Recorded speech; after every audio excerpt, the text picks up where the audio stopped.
El pasado jueves subí el vídeo con todas las noticias sobre el futuro de D&D y todo lo anunciado durante la Keynote, pero sin dar completamente mi opinión. Lo hice por dos motivos. El primero, porque quería informar sin mayores misterios ni añadidos. El segundo, porque como todo en esta vida, quería dejarme tiempo para reflexionar, organizar mis ideas y decidir qué es lo que de verdad pienso al respecto. Sobre todo quiero hablar de Dungeons & Dragons Universes Beyond, la iniciativa de colaborar con otras franquicias, como ya hacen en Magic the Gathering. De momento solo hay dos anunciadas, World of Warcraft y Star Wars. Y este es un poquito el tema que quería tratar en este vídeo. No voy a andarme con rodeos. Antes de empezar a desvariar, que es algo que me suele pasar, voy a soltar la que por el momento y según el estado actual de las cosas es mi opinión general. Así que si no quieres escuchar más de mi monólogo, puedes marcharte tranquilo.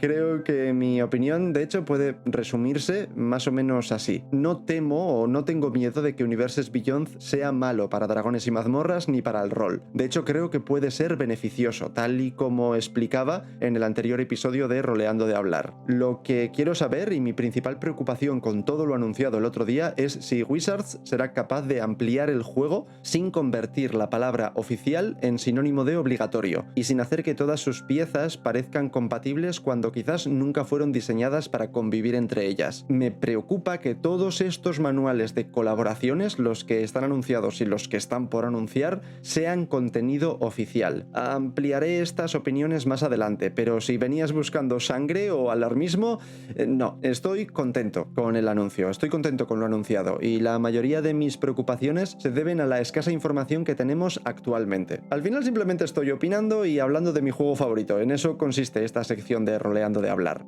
Esta sección existe, de hecho, precisamente para eso, para hablar con calma sobre D&D, porque mis amigos y mi mujer están cansados de escucharme, así que ahora os toca a vosotros. Y de hecho agradezco muchísimo los comentarios, me hacen sumamente feliz poder hablar y leer las ideas de otros. Pero volvamos a D&D y a lo anunciado. Como decía, mi opinión no es negativa. Sigo manteniendo lo que dije en el vídeo anterior de Roleando de Hablar en defensa de quienes modifican D&D en lugar de probar otro sistema. Creo que esta iniciativa de D&D con colaboradores puede ser buena para el hobby rolero. Antes de desarrollar mi argumento, sí que quiero empezar con un ejemplo. Para entender por qué Wizards está haciendo esto de universos expandidos, tenemos que hablar antes de Magic the Gathering, el juego de cartas. Universes Beyond, de hecho, no es una idea nueva. Desde hace años, Magic, el juego de cartas de Wizards of the Coast, publica cartas y colecciones basadas en franquicias externas. El Señor de los Anillos, Warhammer 40.000, Fallout, Doctor Who, Final Fantasy, Marvel y un montón de universos más han terminado convertidos en cartas de Magic. Y de hecho a mí Magic me gusta y he jugado con algunos de estos sets. Comercialmente esto ha funcionado súper bien. Son de los sets más vendidos, ha habido un montón de titulares de lo mucho que ha ganado Hasbro con todo esto. La propia Wizards afirma que Universes Beyond ha traído a nuevos jugadores que entraron en Magic precisamente porque querían utilizar personajes de historias que ya conocían, no por el juego en sí. Y es gracioso porque existe un meme en los foros de Magic que dice algo parecido a que hay muchos jugadores que entran a Magic por Universes Beyond y una vez que han entrado luego se quejan de futuros Universes Beyond porque quieren más Magic tradicional. Pero bueno, el caso es que Universes Beyond ha llevado las Magics a mucha gente nueva. Muchas de esas personas se han acabado quedando y otras han entrado en el mundo de cartas mediante estas colaboraciones para después probar juegos diferentes. Pero no podemos obviar una cosa. Mucha gente es muy crítica con Universes Beyond en Magic porque existe en paralelo a sus cartas tradicionales y dependiendo del formato, muchas personas combinan sus mazos con cartas de distintos universos. Aquí aparece una comparación que quizás sea un poco cruel, pero creo que se entiende bastante bien. Magic, y especialmente Commander, que es el formato más casual y el que a mí me gusta, se ha convertido un poco en el Fortnite de los juegos de cartas. Y no digo esto necesariamente como un insulto. Fortnite ha descubierto que podía convertirse en un gran espacio compartido en el que conviven un montón de franquicias y se crean eventos muy chulos, que si conciertos y tal. No es para mí, pero conozco a muchas personas a las cuales les gusta esto y lo disfrutan un montón. En Commander está ocurriendo algo parecido. Es un formato con una reserva gigantesca de cartas proveniente de casi toda la historia de Magic. Existe una lista de prohibiciones y determinadas restricciones para construir los mazos, pero el número de universos, mecánicas y estilos que pueden encontrarse en una misma mesa es enorme. A raíz de Universes Beyond puedes sentarte a jugar y encontrarte a un ejército de de tiránidos de Warhammer combatiendo contra personajes de Final Fantasy, con superhéroes de Marvel, las tortugas ninjas dando saltos por ahí y con las criaturas y personajes más tradicionales de Magic. A algunas personas esto les parece divertidísimo e incluso curioso. A otras les preocupa que Magic pierda su identidad y se convierta en una plataforma para promocionar otras marcas. Y como una persona ligeramente interesada en el lore del universo de Magic, sobre todo en todo lo relacionado con la Guerra de los Hermanos y los eventos posteriores, puedo entender esta sensación. Puedo entender que parezca que se dejan de lado las historias, los estilos y los temas propios de Magic para introducir franquicias que no pegan ni con cola. Las dos posturas me parecen comprensibles, pero Dungeons and Dragons no es Magic, y creo que esa diferencia es muy importante. Es el motivo por el cual no estoy siendo negativo, y me estoy tomando estas noticias con bastante mano izquierda. World of Warcraft y Star Wars pueden atraer una cantidad enorme de personas que jamás se habrían acercado a un juego de rol de mesa tradicional. También puede revitalizar el amor por el juego de personas que lo hubiesen dejado de lado en el pasado. Wizards posee un músculo publicitario que la mayoría de las editoriales de rol no podrían alcanzar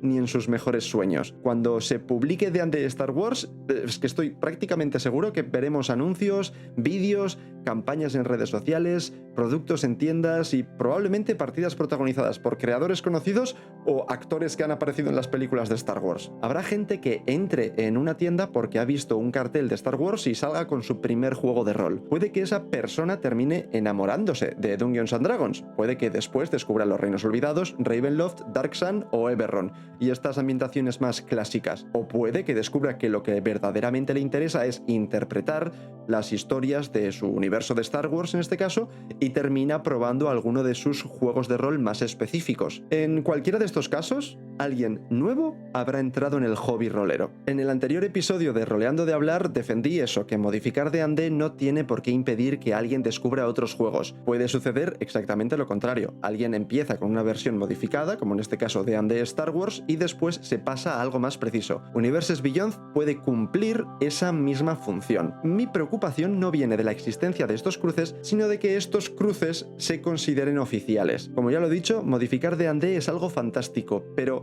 ¿hasta qué punto son modificaciones si es la propia empresa oficial la que publica estos manuales? Imaginemos que aparece una subclase basada en un paladín de World of Warcraft. Un jugador la ve, le encanta y quiere utilizarla en una campaña ambientada en los Reinos Olvidados. Hasta aquí no hay ningún problema. Habla con el director, estudian la opción, adaptan su historia y deciden si encaja o no. Perfecto. El problema aparece cuando la conversación se vuelve algo del estilo de «No voy a permitir esta subclase en esta campaña».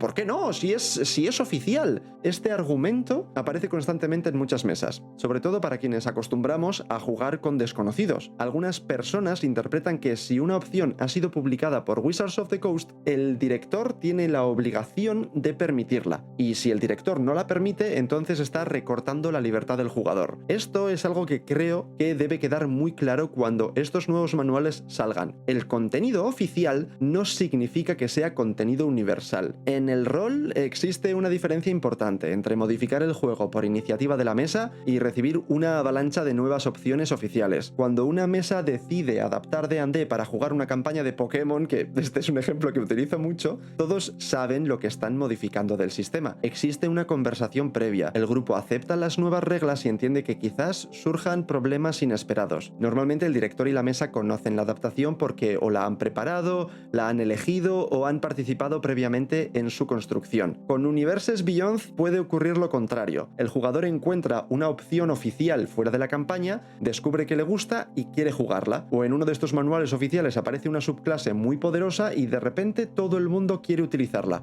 O todo el mundo se lleva las manos a la cabeza porque si es oficial significa que puede usarse en cualquier campaña de D&D y empiezan a hacer combos muy rotos que estropean la experiencia de juego. Y os parecerá que estoy exagerando, pero esto es algo que ya lo hemos vivido. Durante estos días, desde el anuncio hay un símil que no he podido quitarme de la cabeza. Cuando apareció el hechizo de Silvery Barbs, mucha gente clamó al cielo. El hechizo parecía demasiado poderoso para su nivel. Podía obligar a repetir una tirada exitosa y conceder ventaja a otra criatura mediante una reacción.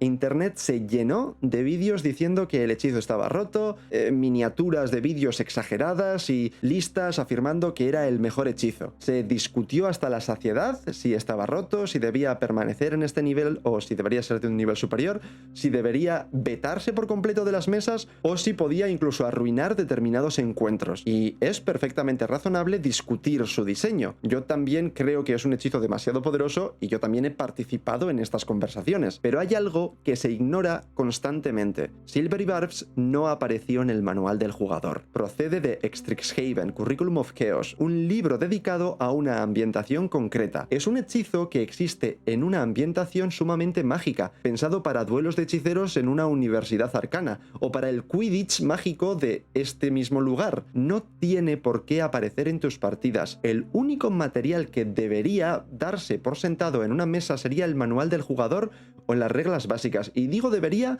con muchísimas comillas. Que el hechizo aparezca en Strixhaven, un mundo de Magic, no significa que exista automáticamente en Dragonlance o en Eberron, por ejemplo. Tampoco significa que cualquier mago de los Reinos Olvidados pueda aprenderlo sin hablar antes con el director de juego. Se puede permitir, pero permitirlo es una decisión. Estamos tomando una mecánica de una expansión de ambientación perteneciente a un manual en concreto y diciendo que tiene que ser válida en todos los escenarios. ¿Por qué? Porque es oficial, porque es Wizards quien lo ha publicado. Es una expansión oficial, sí, pero eso no significa que tenga que utilizarse en todas partes. Para mí, este ejemplo muestra el problema que temo pueda multiplicarse con Universes Beyond. No estaríamos hablando de un único hechizo. World of Warcraft traerá para los jugadores reglas relacionadas con sus 13 clases, 9 subclases, reinterpretadas algunas, otras ya son más clásicas, más de 40 especializaciones por lo que dicen, 60 conjuros y más de 25 objetos mágicos. No sabemos todavía cómo se repartirán exactamente estas 13 clases, entre clases completas, subclases,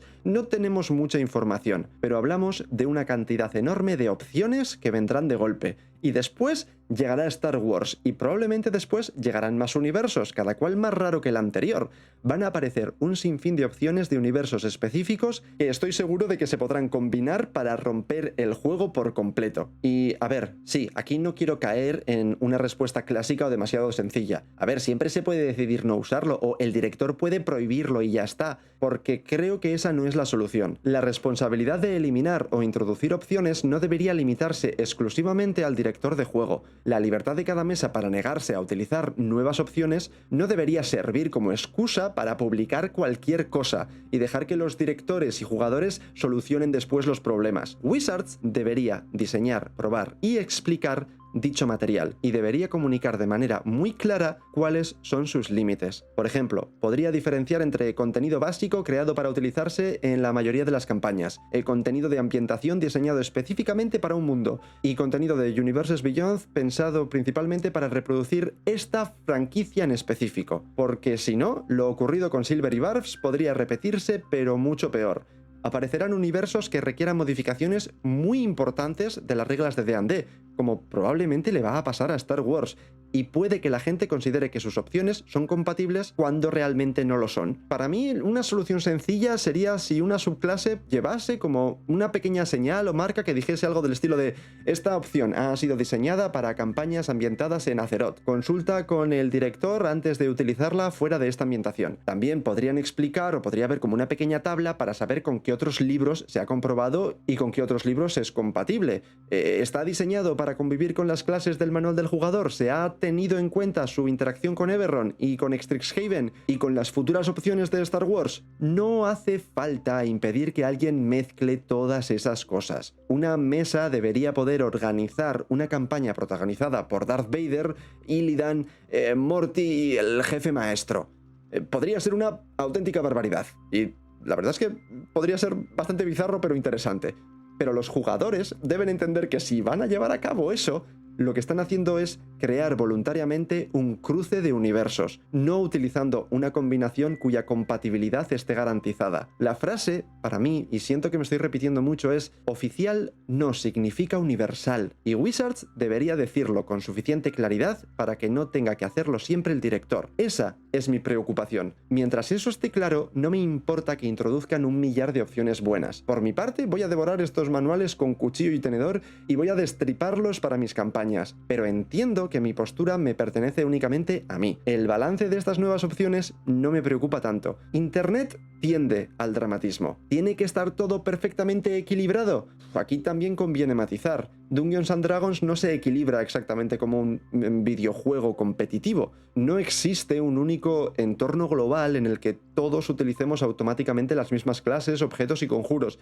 Si hasta las reglas las modificamos muchas veces para hacer los combates más rápidos o porque queremos cambiar una cosa que no nos convence. Como he venido diciendo, cada mesa puede elegir sus manuales. Una campaña puede utilizar únicamente las reglas básicas. Otra puede mezclar Eberron, Spelljammer y World of Warcraft. Y otra puede utilizar 15 páginas de reglas caseras escritas por el director a las 3 de la mañana con mucho café y muchísima motivación. D&D es principalmente un juego cooperativo, y esta es una gran diferencia respecto a Magic. Los jugadores no construyen personajes para derrotarse entre ellos generalmente, sino para superar aventuras y crear una historia juntos. Esto creo que reduce algunos de los problemas que aparecen en Magic, pero no significa que el equilibrio sea irrelevante. Mi preocupación es que una opción equilibrada dentro de su propio libro se convierta en algo completamente distinto al combinarse con una dote de Eberron, o un trasfondo de Strixhaven, o un objeto de los Reinos Olvidados y un conjuro de Star Wars. Es que van a aparecer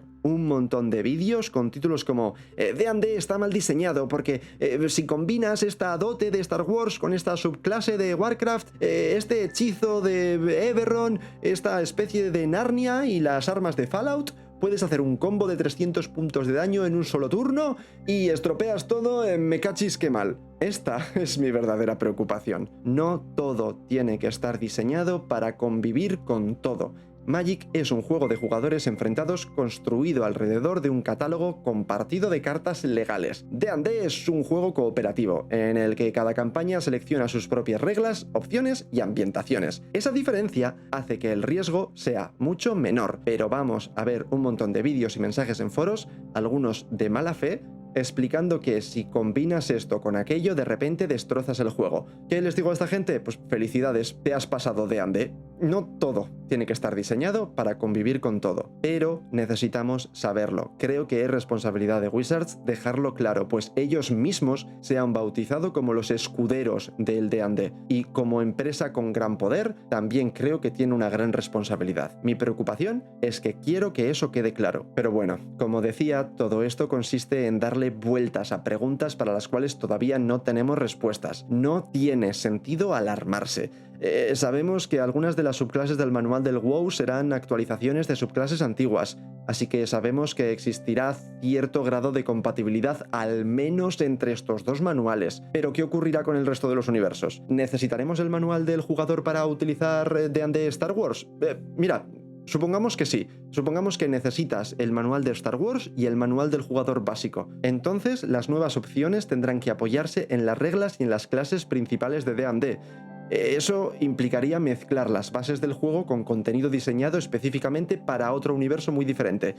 No tiene nada de malo, pero lo dicho, Wizards debería explicar cómo funciona esta relación. ¿Un guerrero normal y un guerrero de Star Wars utilizan la misma clase? ¿Utilizan el mismo chasis? ¿Podría usarse una subclase de Star Wars junto con opciones pertenecientes a otro libro, por lo tanto? No lo sabemos. La otra posibilidad es que el producto sea prácticamente autónomo. Alguien que quiere jugar a D&D Star Wars compraría esos libros y tendría todo lo necesario, desde las reglas básicas hasta las opciones de personaje. Eso permitiría separar mucho mejor cada universo, pero también plantea otro problema. ¿Nos venderán las mismas reglas básicas una y otra vez dentro de cada colaboración? ¿Tenemos que comprar una nueva versión del sistema del WoW, otra con Star Wars y otra con la siguiente franquicia? Y para eso, guiño al anterior episodio, ¿no es directamente mejor comprar o probar otro sistema nuevo? No estoy planteando estas preguntas porque crea que todo va a salir mal. Las planteo porque todavía no podemos saberlo y son cuestiones que me preocupan y me generan muchísimo interés. Pero de verdad, creo sinceramente que Universes Beyond no es malo. Pese a todas estas preocupaciones, no creo que Dungeons and Dragons vaya a convertirse automáticamente en el Fortnite de los juegos de rol. Magic y D&D tienen incentivos diferentes para aquellas personas que los juegan. En D&D cada campaña comienza estableciendo una ficción compartida. Aunque una subclase de Star Wars sea muy poderosa, muchos jugadores no querrán introducirla en una campaña de Dark Sun porque un caballero Jedi no encaja con la historia que están intentando construir. Muchos no necesitan que una regla explícita se lo impida o que un pedazo de texto tenga que decírselo en un libro oficial. En una mesa de personas adultas y responsables, la propia coherencia de la campaña ya funciona como barrera. Y por supuesto, habrá mesas en las que la mezcla sea precisamente el objetivo y lo que buscan.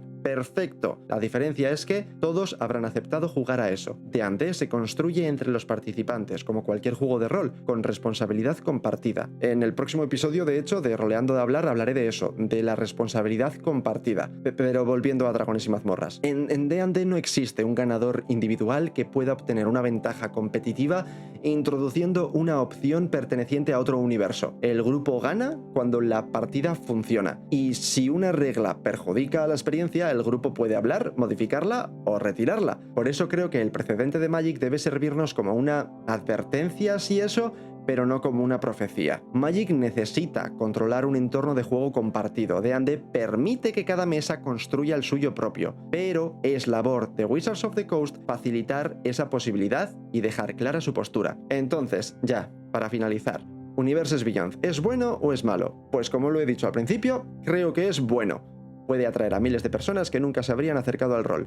No me preocupan las colaboraciones con otras marcas. Me preocupa que Wizards no explique claramente qué opciones están diseñadas para convivir entre ellas. Me preocupa que la etiqueta de contenido oficial genere una obligación inexistente. Pero todo esto es una preocupación derivada del desconocimiento. Es mi mente yendo en bicicleta. Solo soy yo con preguntas. Es un señor anciano gritándole a una nube.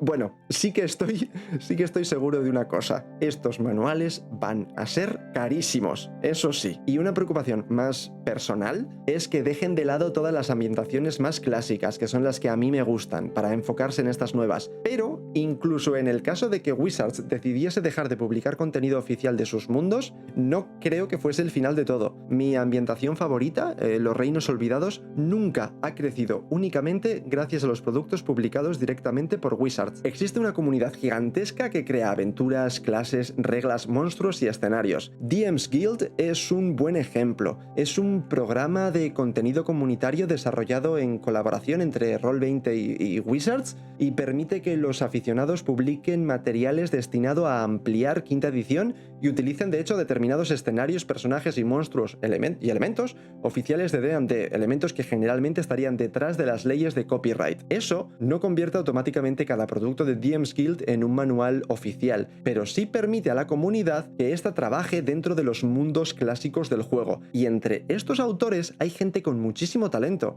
Justice Ramin Arman, que, por ejemplo, publicó títulos superventas en DM's Guild antes de incorporarse oficialmente a D&D, y ahora es el director de diseño de la marca de Dungeons and Dragons. El propio Ed Greenwood, creador de Los Reinos Olvidados, hace menos de un año anunció una iniciativa mediante la cual publicarán contenido de Los Reinos Olvidados como guías de ambientación y aventuras durante los próximos años, con una hoja de ruta muy ambiciosa. Ed Greenwood, el padre de Los Reinos Olvidados, sigue creando material a una velocidad pasmosa. La comunidad no es un añadido extraño colocado alrededor de D&D, forma parte de su historia y de su identidad. Nadie salvo Wizards puede crear cartas Magic, pero todo el mundo puede crear rol. Y como no estás compitiendo, si no te gusta un manual de D&D, no te lo compres, no lo necesitas. Estás cooperando, no estás compitiendo. El FOMO no puede atraparte en este juego si eres consciente de ello.